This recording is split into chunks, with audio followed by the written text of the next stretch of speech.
একটি বয়স্ক মহিলা হাতিমারি হাসপাতালের পাশে বিশ্রামগারে উনি থাকেন।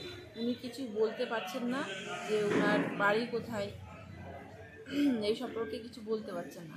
তো আমি ওনাকে দেখছি ফাঁকা জায়গায় থাকছেন, এমনি বর্ষাকাল, অতিরিক্ত মশা, সেই কারণে আমি একটি মশারি দিয়ে সহযোগিতা করি।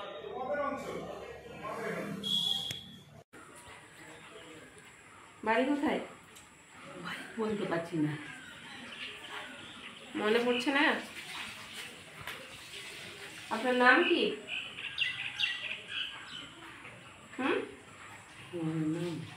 আপনার নাম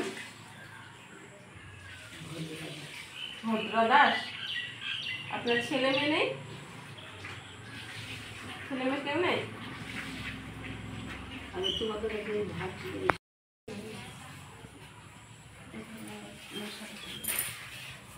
না না, খুব সুন্দর মশারি আছে না, ফুটাফাটি কিচ্ছু না, খুব সুন্দর আছে, ভেঙে দিয়ে বাস ঘুমিয়ে যাক, বাস কিচ্ছু লাগবে না। এই বাবা, খুব সুন্দর মশারি। রাত্রে মশারি টাঙিয়ে ঘুমাবেন। পাশে ঝোপঝাড় আছে, জঙ্গল আছে, বুঝতে পারলেন?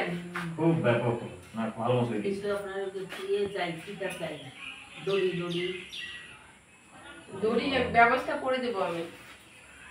ব্যবস্থা করে দিই।